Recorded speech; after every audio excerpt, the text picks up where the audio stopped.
Welcome. Today we are exploring some great r/entitled parents stories, with a bit of r/entitled kids just to keep things interesting. Let's get into it. The first story is called, My Dog Sent Entitled Parent and Her Kid to Jail. Sit back and enjoy. This is long because I apparently can't do short. Many years ago, I was living in a beautiful sunny southern state.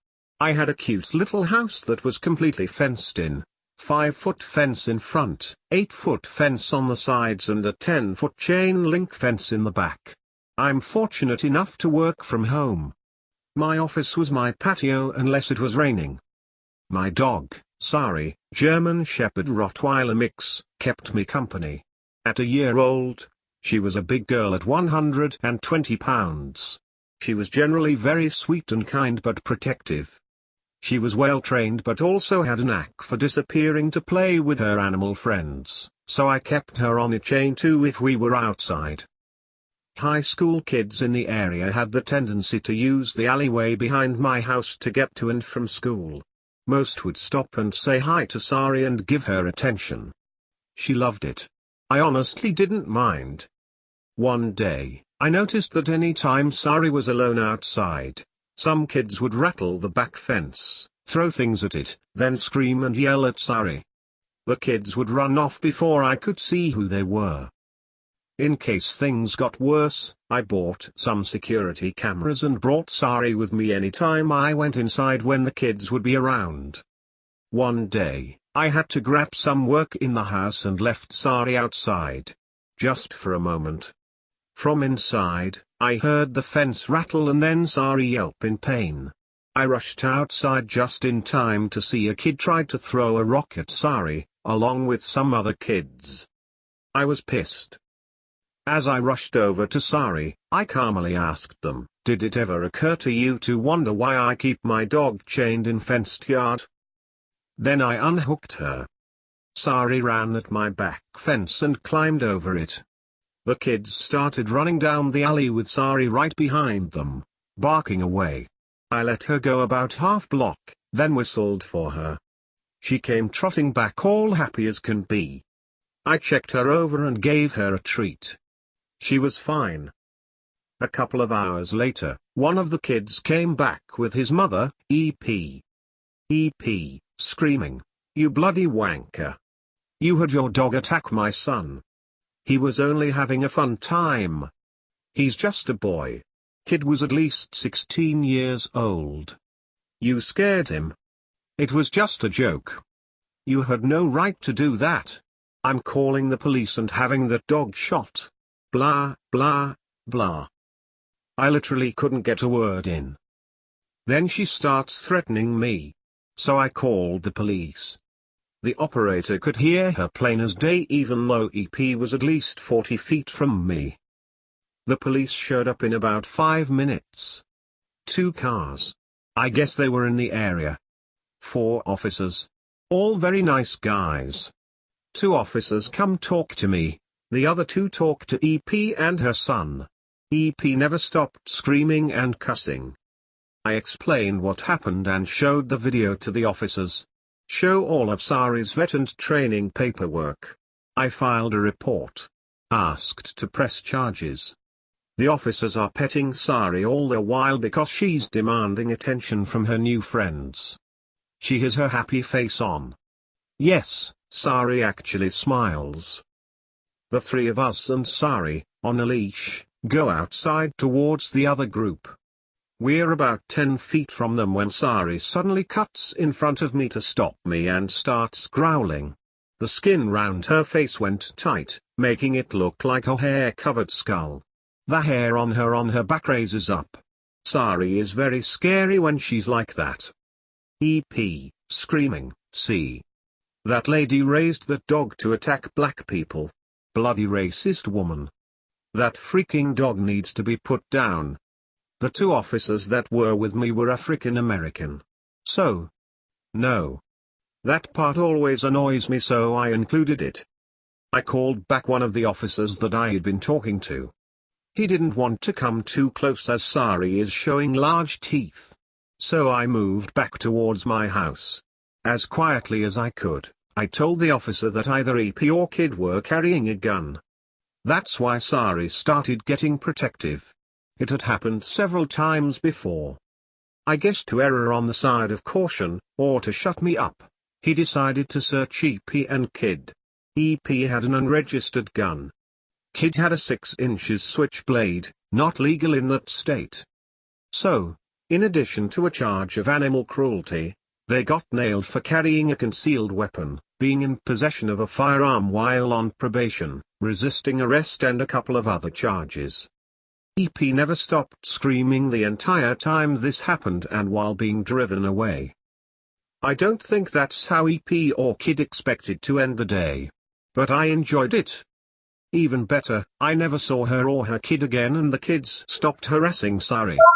Here is the second story. I am the CEO. Bear with me here people, I'm on mobile. About a year ago, I was running a small video game tournament in the small company I owned. The waitlist had a full list of 16 people, and it was fine until one person ruined it for all. EP, take a guess. EK, yay.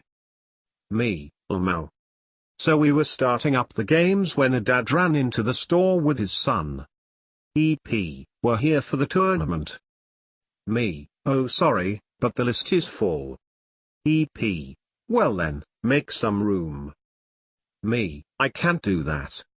EP, listen, I can get you fired with the push of a button. Me, how?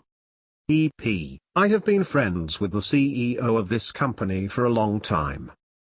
Me, then call him. I watch him make a fake phone call then hang up. EP, he says you're fired. Me, that's funny, considering I am the CEO. EP's look of shock still makes me laugh to this day. Our third story for this video. Can you use your vacation days to watch our dog while we take a real vacation? So, first a little background. This happened about 3 to 4 years after I moved out of my parents' house and have been living independently. Then one day I get this string of texts from my mom. Mom, hey, how have you been doing? What you up to 2 weeks from now? Me, I've been doing all right. I've started lifting weights and exercising more. I don't think I'm doing anything too exciting next week. Why you ask? Mom, perfect. Me and boyfriend are going on a trip and need you to house sit and watch the dogs for us. Me, sorry but I can't just leave for a week. Mom, please, the dogs miss you and I'd really hate to put them in the kennel. Me, sorry but I have a job, I can't just go missing for a week. Mom, why can't you drive to work from my house? Me, because it's a 2.5 hours commute each way. Mom, you have vacation days, right? Just use them. Me, no. Mom, please. I'd feel really bad about putting Puppy in the kennel. You know how much she hates it. Me, you obviously don't feel that bad about doing it. Then I hear nothing from her until the day before they have their trip. Mom, hey, we're leaving for our trip today and I was wondering when you were going to be here. I want to show you some things before we leave. Me, what part of our last conversation gave you any idea that I agreed to this? Mom, that's very rude of you and no way to speak to your mother. Now can we expect you here by 5? And at that point I just put my phone on silent and stopped talking to her. The last story of this video features an entitled kid as well. It's a little longer, but the entitlement is top-notch. It is called, Entitled Kid Chokes Me While His Mum Is Watching, Then Tries to Make Me Give Him My PS4 Because I Punched Him. This is my first story here, please be gentle. Also, this story is more about the kid than the parent, but the parent was supporting the behavior so. Our cast. EK, obvious. EM, obvious. Me, super obvious. Neighbors 1 and 2. 2 neighborhood kids. Note that the neighbors are actually pretty cool. The EK was just older than them and so had some authority. And so it begins. One summer day last year, I had just turned 14, I was playing some basketball with these two kids from my neighborhood in their driveway. Their family is pretty rich, so they have a fully paved driveway big enough to be a sizable court. It's just me and them for about half an hour, until Satan's son himself came over from down the street. This kid is the really stereotypical little chonker who made the select soccer team 3 years ago and still thinks that he runs the place. So we let him join the game and everything is fine for a bit. I'm a little bit on there, bigger side, but I'm really strong, so I play really well as a center, posting up and that. And the EK is guarding me and he's getting worked. He's shorter and not as strong, so he's getting dominated. Here's the major incident.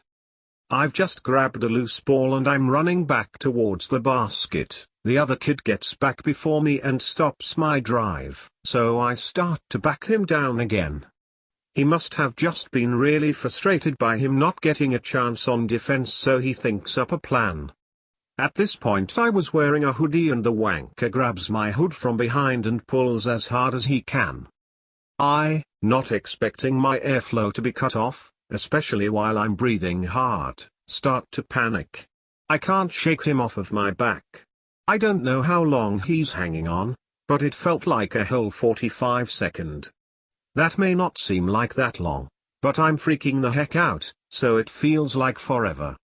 An eternity later, his grip loosens and I finally get him off. I'm bloody fired up, so I punch him right in the nose.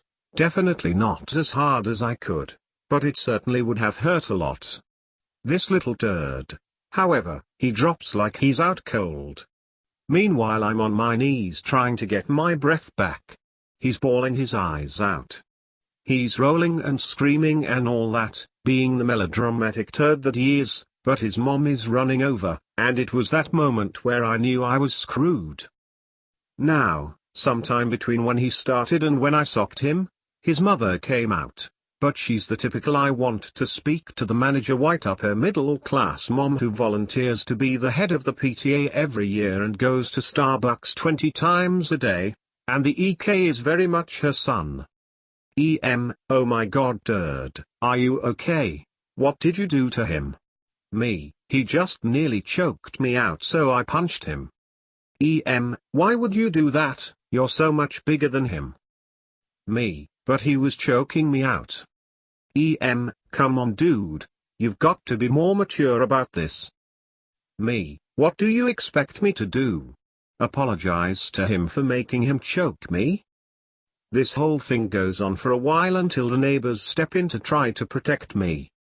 N1, OP really didn't do anything wrong. N2, yeah, he didn't even hit him that hard. But OP shouldn't be hitting people in the first place. Especially not my son. Yes, she actually said especially not my son. N2, but it was basically a trade-off. Why are you guys trying to protect him? You should probably go inside, you don't know what you're talking about. They keep trying to help me out, but to no avail. This just goes around for another 5 minutes before EK finally gets up and limps. Yes, limps back to his house. I go home cause I'm sick of this crap and I'm tired. The next day, I try go back over, but the EK is there already. Neither of his parents' cars are there, so I assume that he's staying at the neighbor kid's house until they come back. I decide to go back inside because I don't want to interact with him. A couple hours later, EK shows up at our door with his mom standing at gate of our fence. EK, hi OP, I was just coming over to say sorry for choking you yesterday, I won't ever do it again. Me, you, okay. Thanks. I'm sorry that I punched you. At this point, my mom comes to see who I'm talking to and she asks what's going on. Pipes up and says, we are here for your forgiveness gift. Me, my what? Your forgiveness gift. It's a tradition in our family that the person who apologizes last has to give the other person something to make up for it. My mom. Excuse me? What's going on? I explain what happened, and as I explain what happened, she seems to get more and more disgusted by the situation. I finish explaining and turn back to EK, who had tried to correct my story while I was explaining it to my mom, saying things like, "He punched me twice in the face, and then kicked me in the nuts while I was crying on the ground." My mom is basically a bomb-sniffing dog for lies, so I can see from her face that she knows that's bull honky. I turn back to EK. My mom. I'm sorry, but we don't do forgiveness gifts in this family. We do in this one. EK, pick something out. EK looked around and saw my PS4, and he points at it. EK, Mommy, I want that. Keep in mind that this kid is just about a year younger than I am. Too old for Mommy, too old for this whole situation in my opinion. Walks up to our door and sees it's my PS4. Great. We'll take that as our gift. My mom, with steam billowing out of her ears, slams the door in their faces and quickly locks it. They start pounding on the door so hard that it sounds like they are trying to break it down. We leave the door, but they stay there pounding on the door for at least another 5 minutes before finally leaving. I still leave my neighbor's house anytime I see him walking down the block. Do you have a good story about an entitled parent or kid? Let us know in the comments. Don't forget to like and subscribe for a new video every day. Ta-ta for now.